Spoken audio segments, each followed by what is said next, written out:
안녕하세요. 저는 지금 9살 된 딸아이와 단둘이 살고 있습니다. 4년 전 이혼했거든요.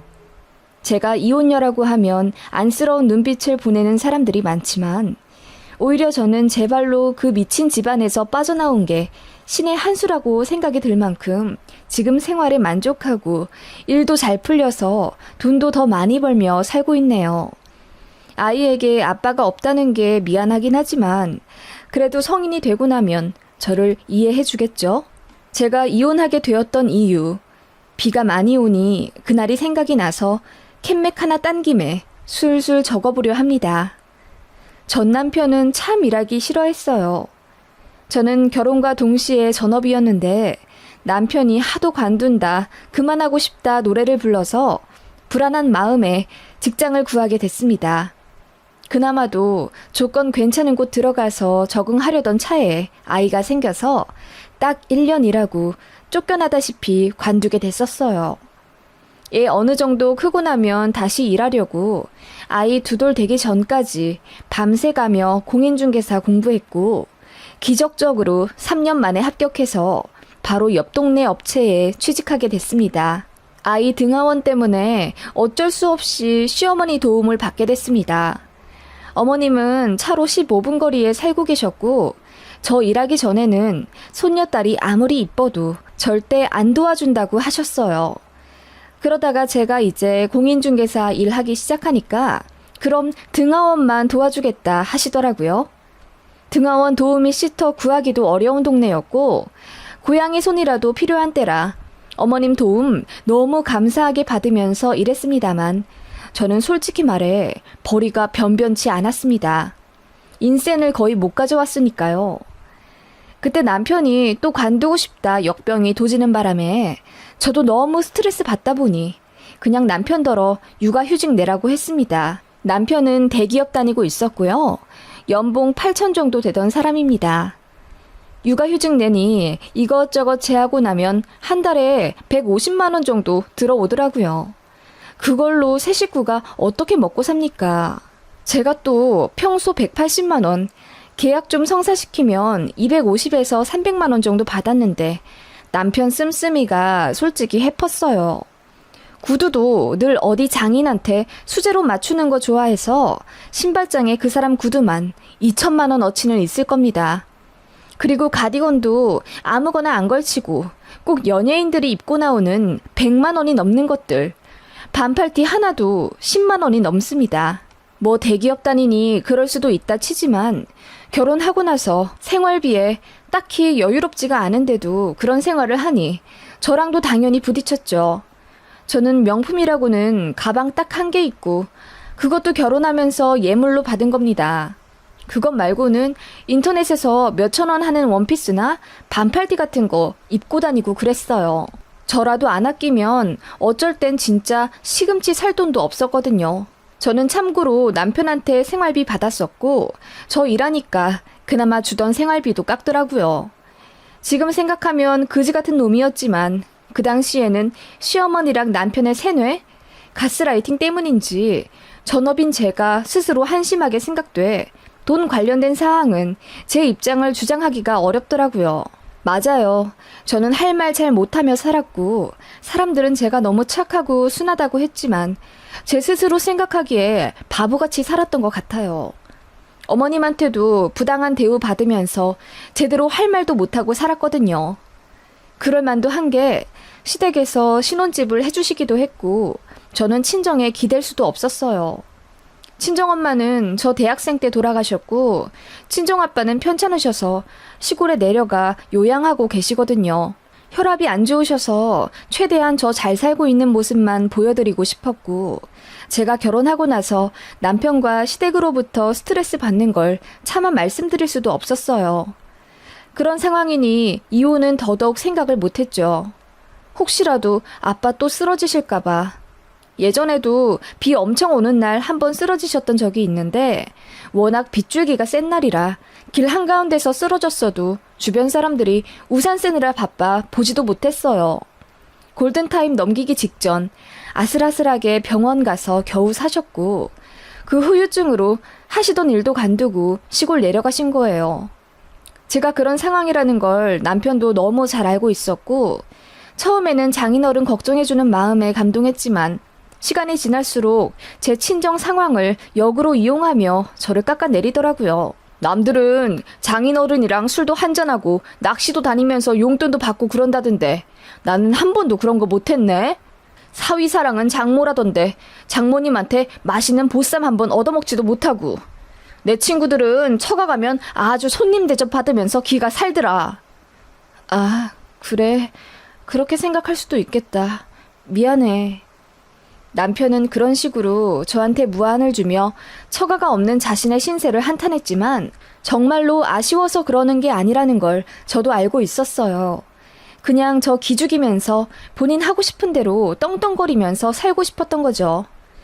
그 덕분에 남편은 저 만삭 때도 밤새도록 친구들이랑 놀며 잔소리 한 번 듣지 못했고 집에 들어오면서 양말도 옷도 여기저기 허물처럼 벗어 내팽개쳤지만 전 아무 말 하지 않았습니다. 그럴 만도 한 게 시어머니도 저를 엄청 구박하셨거든요.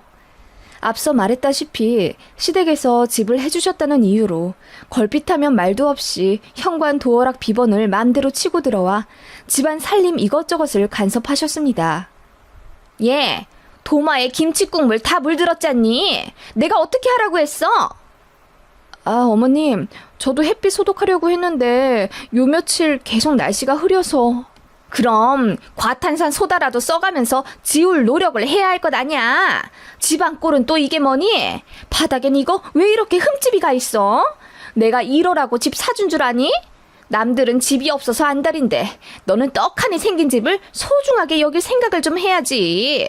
에휴, 이래서 친정에서 잘 배운 애를 데려다 결혼시켰어야 했는데. 어머님, 바닥에 그 자국은 남편이 의자 떨어뜨려서 그렇게. 됐다.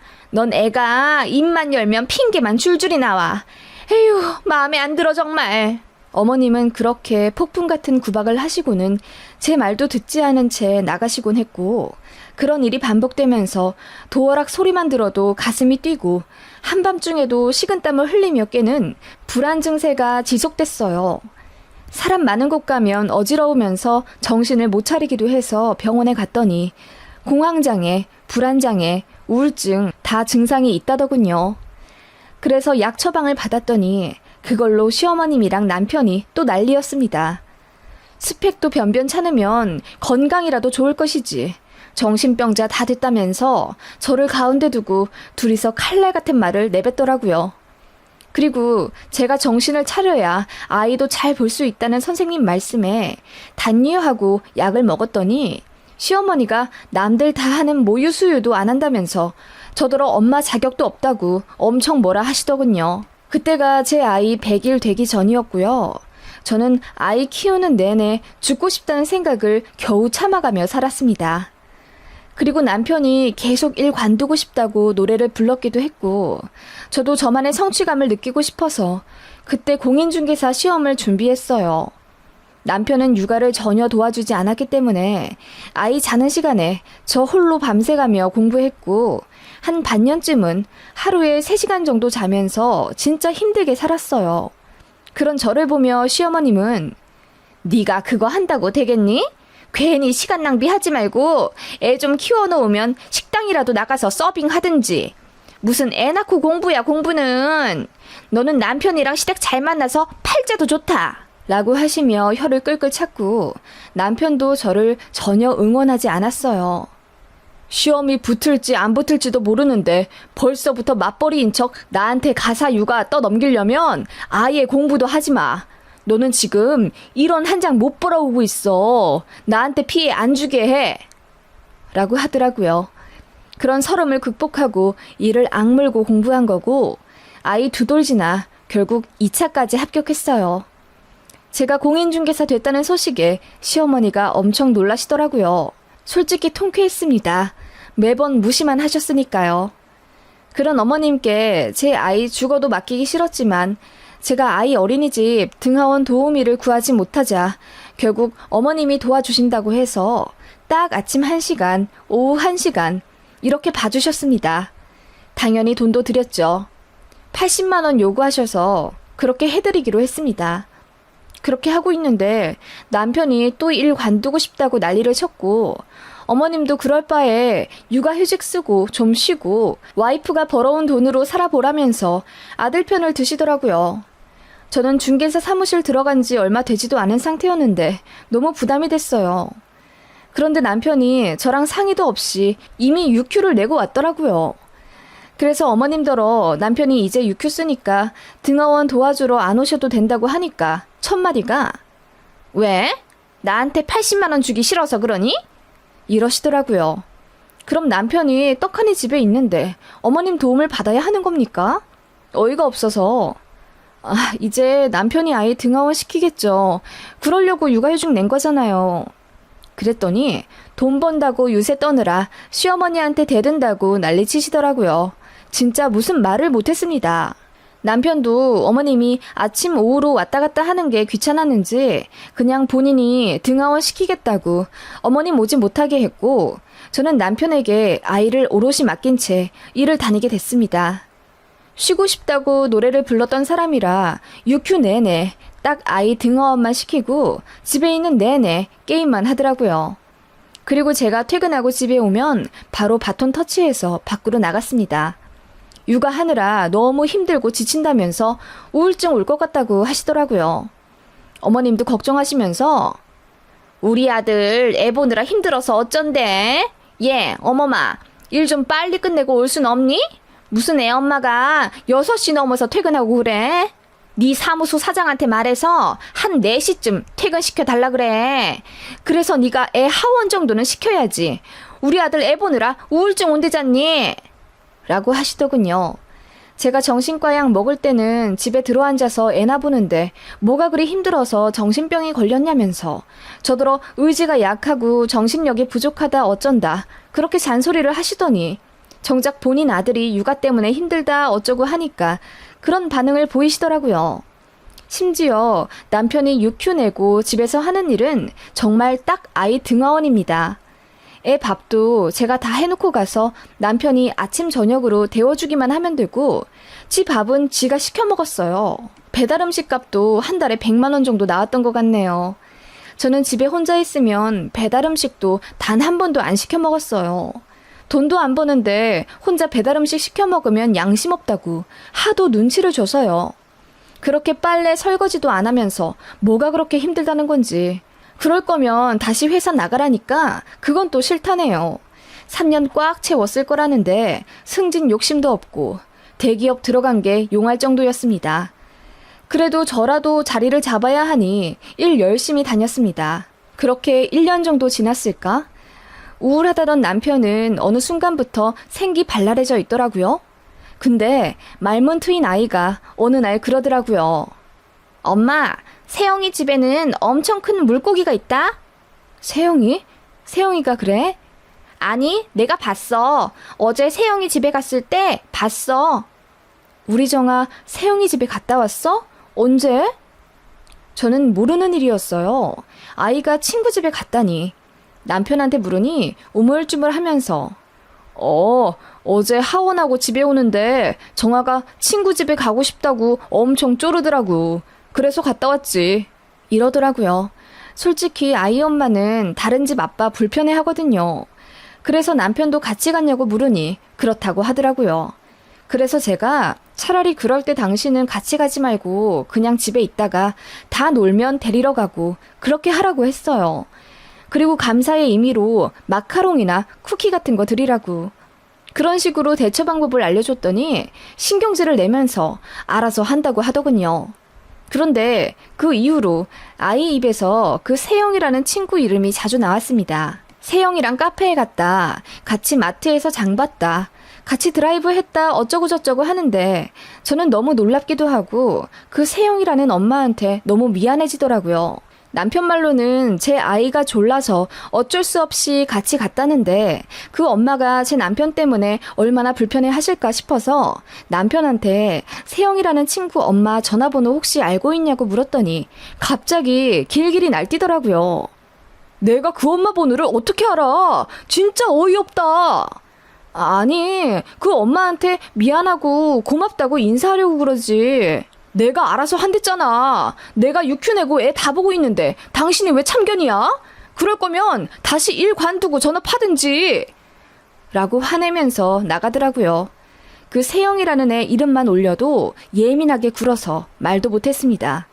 결국 제가 아이 어린이집 선생님한테 여쭤봤어요. 세영이라는 친구 보호자 전화번호 좀 알 수 있냐고요. 그랬더니 개인정보법 위반이라 알려드릴 순 없고 제 번호를 그 엄마한테 전달해 줄 수는 있다고 하시더라고요. 그래서 제가 제 번호 남기면서 너무 감사해서 기프티콘이라도 보내드리고 싶으니 꼭 좀 연락 달라고 했는데 2주가 넘도록 묵묵부답이었습니다. 그 사이 아이한테 얘기 듣기로는 거의 매일 하원시마다 그 세영이라는 아이와 노는 듯 했고요. 그러던 어느 주말 이상한 일이 있었습니다. 모처럼 온 가족 시간을 내어 시어머님도 같이 동네 큰 정육식당에 갔어요. 규모가 크고 주말이기도 해서 사람이 붐비더라고요. 다 먹고 제가 결제를 하고 있는데 어떤 여자가 저희 시어머님한테 아는 척하면서 인사하더라고요. 어머님이 당황하신 듯 제 눈치를 좀 보시더니 예전에 잠깐 등하원 시켰을 때 만난 아이 친구 엄마라면서 당황하시더라고요. 제가 고개를 갸웃하던 찰나 제 아이가 어딘가를 가리키며 세영이다! 세영아! 하면서 달려가더군요. 제가 너무 반가워 그 아이에게 가서 네가 세영이니? 반가워. 나 정아 엄마야. 너희 엄마는 어디 계셔? 라고 물었더니 그 아이가 어딘가를 가리키더군요. 손가락을 따라 고개를 돌리니 그곳엔 저희 시어머니와 반갑게 인사했던 그 여자였습니다. 제가 저 정아 엄마예요. 말씀 많이 들었어요. 너무 감사하다고 제가 인사 좀 제대로 드리고 싶었는데 라고 했더니 그 여자가 해실거리며 웃더니 고마워하실 필요 없어요. 정아가 어찌나 예쁜지 제 딸 같거든요. 정아 아버님도 매너가 좋으셔서 저도 별로 안 불편하고요.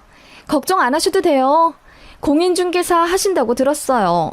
바쁘실 텐데 개의치 마시고 업무에 집중하세요. 제가 정아랑 잘 놀아줄게요. 라고 하며 제 곁을 떠나더군요. 근데 이상한 점은 남편도 분명 그 여자를 봤거든요. 근데 제 앞에서 아는 척을 안 했어요. 완전 모르는 사람인 척 굴더니 나중에야 서로 인사하더군요. 시어머님이 그 여자를 잘 아는 것도 이상하다 생각은 들었습니다. 그래서 어머님께 여쭸더니 오며 가며 몇 번 봤다. 참 살갑게 잘하네. 몇 번 안 봤는데 인사도 저렇게 상냥하게 하고 라고 하시더니 저더러 저런 것 좀 배우라고 또 잔소리 하시더군요.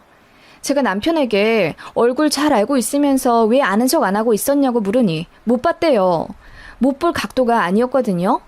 좀 이상하다 생각은 들었지만 주말 내내 너무 정신이 없고 사무소장님한테도 업무 전화가 와서 잠깐 나가 있느라고 깜빡 잊었습니다. 아예 의심이 안 든다고는 말 못하겠어요.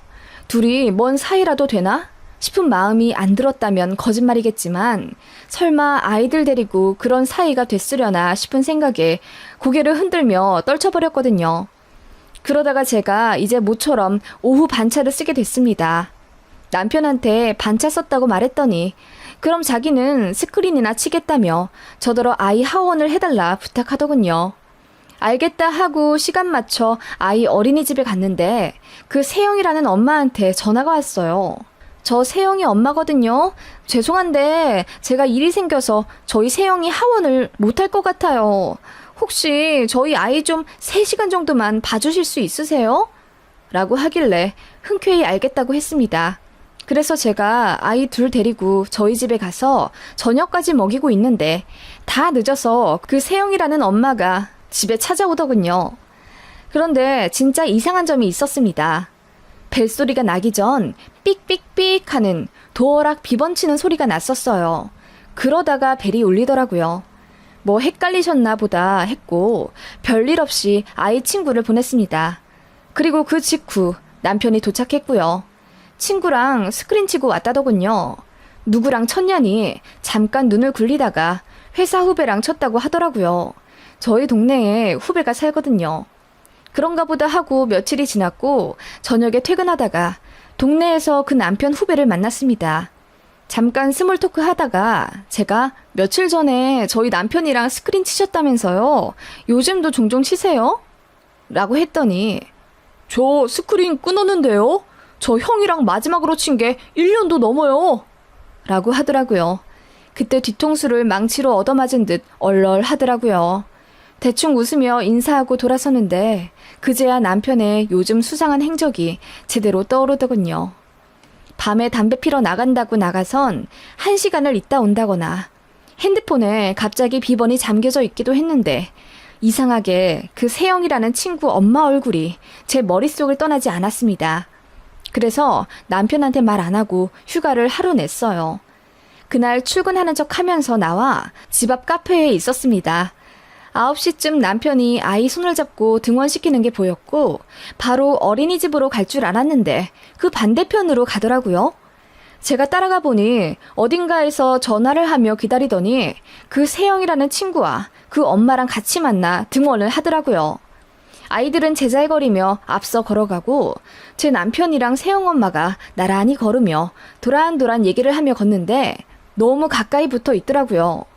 어깨도 계속 부딪히는데 서로 거리 둘 생각을 안 하고 심지어 손도 슬쩍슬쩍 스치는데 가만히 있더라고요. 뭔 얘기를 하는지 둘 다 까르르 웃으면서 세상 행복해 보이는데 그 순간 알았습니다. 남편이 바람이 났고 그 상대가 바로 제 아이 친구 엄마라는 걸요. 그 순간 눈물이 앞을 가리며 쏟아져 버렸어요. 바로 남편한테 가서 따지고 싶었지만 어떻게든 참아야 했습니다. 더 증거를 수집해야 하니까요. 아이들 등원시키고 남편과 그 여자는 또 둘이 나란히 집에 가더라고요. 둘 집이 같은 방향도 아닌데 계속 같이 가길래 숨죽여 따라갔더니 보니까 저희 집으로 향하는 겁니다. 그렇게 너무나도 자연스럽게 그 둘이 저희 집으로 들어갔어요. 너무 충격이더라고요. 바로 따라 들어가 둘 머리 끄댕이를 잡는 상상을 하며 부들대다가 이렇게 해서는 죽도 밥도 안 되겠다 싶어 이 악물고 그날부터 가면을 쓰고 살았습니다. 결정적인 증거를 잡아야 이혼을 해도 위자료를 받지. 그 여우 같은 남편이랑 시어머니한테서는 저만 바보같이 당하면서 애도 뺏기고 쫓겨날 것 같다는 생각에 미쳐버릴 것 같더라고요. 그렇게 쭉 지켜봤어요. 남편 잘 때 손가락 지문으로 비번 풀어 카톡 봤더니 역시나 그 여자랑 불륜인 게 맞더라고요. 애들 등원시키면 둘이 카페도 가고 유원지도 놀러가고 그러나 보더라고요. 남편이 저희 집 비번도 그 여자한테 알려준 흔적도 있고 심지어 모텔도 갔는지 둘이 모르는 침대에 가운 입고 셀카 찍은 것도 있었어요. 저희 남편더러 오빠라 부르면서 애교가 장난이 아니더군요. 전부 다 저장해뒀습니다. 그것만으로도 이미 증거는 충분하다는 생각이 들었어요. 그 여자는 보니까 남편이 해외에 나가 있고 주재원으로 가족들도 따라갈 수 있었는데 거절하고 아이랑 한국에 남아 사는 것 같더라고요. 3개월치 대화를 쭉 유추해서 그 여자 남편 직장도 알아냈습니다. 그렇게 어느 정도 증거도 잡았고 이제 둘이 붙어먹는 그림만 제대로 찍으면 되는 겁니다. 그 와중에 저희 아이 걱정이 되더군요. 제가 아이 붙잡고 그 세영이라는 아이에 대해 물었습니다. 그랬더니 아이가 해맑게 웃으면서 그 엄마도 자기한테 엄청 잘해줘서 좋다고 하더라고요. 그 말에 마음이 너무 쓰렸습니다. 제가 돈 번다는 핑계로 나가 있던 게 잘못이라는 생각에 죽고 싶더라고요. 다행히 애들 앞에서 둘이 스킨십은 안 하는 듯 했습니다. 애들이 전혀 모르더라고요. 블랙박스도 계속 확인했는데 여자가 남편 차에 타기만 하면 불박이 꺼져 있었습니다. 집 도착하면 다시 켜놓는 듯 했고요. 그냥 현장을 잡을 수밖에 없었습니다.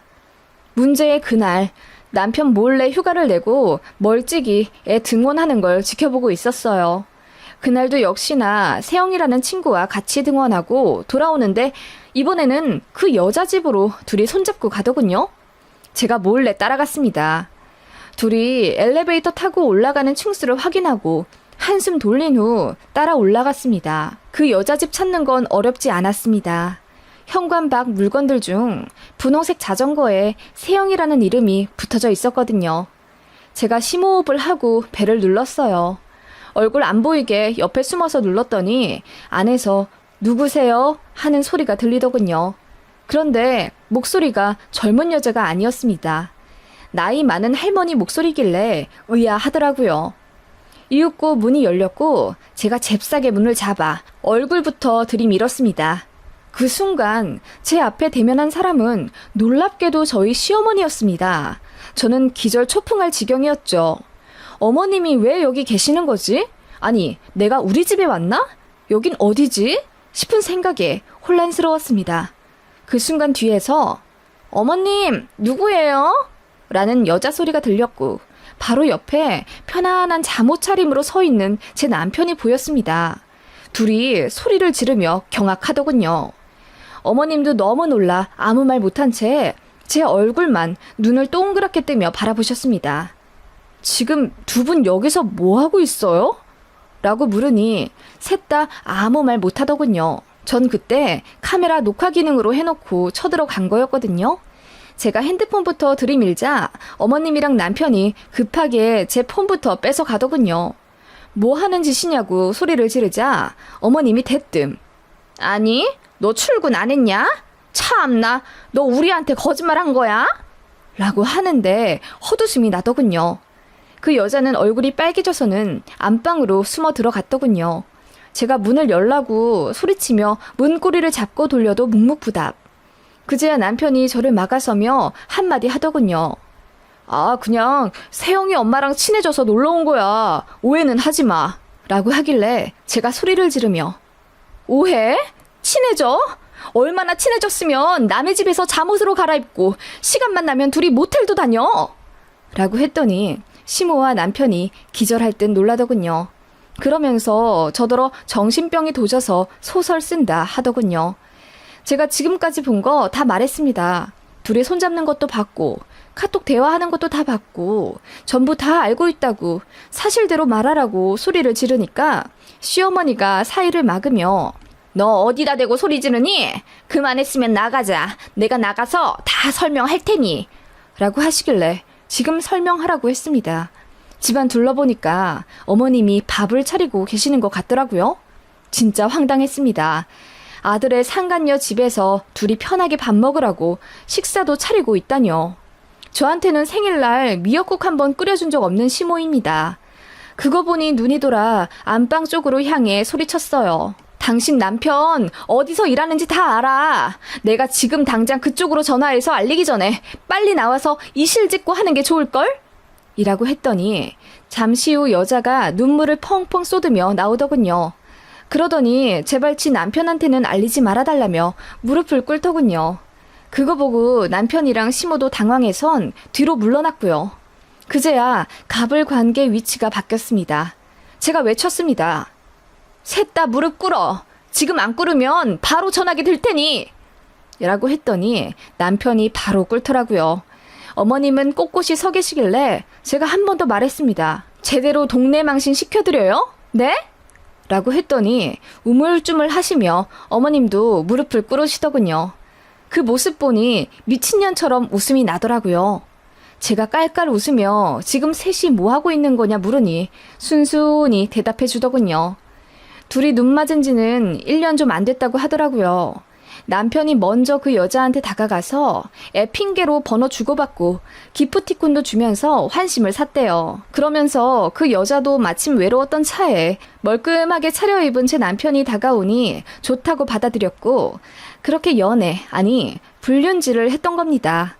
어머님은 언제부터 알고 계셨냐고 했더니 거의 처음부터 아셨대요. 남편이 종종 애들 하원을 어머님께 맡겼다더군요. 저한테도 그랬던 것처럼 애들을 맡겨놓고 지들끼리 놀러 간 거예요. 모텔 간 거겠죠 뭐. 그 말 들으니 현실감이 느껴지지가 않더라고요. 황당해서 한숨만 쉬고 있으니 남편이 슬그머니 일어나 제 손을 잡으며 한 번만 용서해달라고 하더군요. 제가 싸대기를 날려버렸습니다. 남편 안경도 날아가더군요. 시모가 놀라 뭐 하는 짓이냐고 저를 밀치길래 저도 바로 식탁에 있던 찬물을 어머님 얼굴에 뿌려버렸습니다. 냉수 먹고 정신 차리세요. 사람 하나 바보 만들고 농락하는 거 참 쉽죠? 근데 어떡해요? 이제부터 쉬운 거 하나도 없을걸요? 제가 무슨 일이 있어도 당신들 지옥으로 쳐넣을 거거든요. 라고 하며 스마트폰을 들고 일어나려 하니 남편이 거기 증거가 다 있는 줄 알고 필사적으로 막더라고요. 그러더니 베란다 밖으로 제 폰을 던져버리는 겁니다. 증거 있어?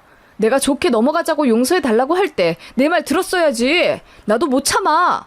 너랑 이혼하고 이 여자랑 재혼할 거야. 우리 엄마한테도 얼마나 싹싹하게 잘하는데 나 애 보느라 우울했을 때 이 여자 만나서 얼마나 살 것 같았다고.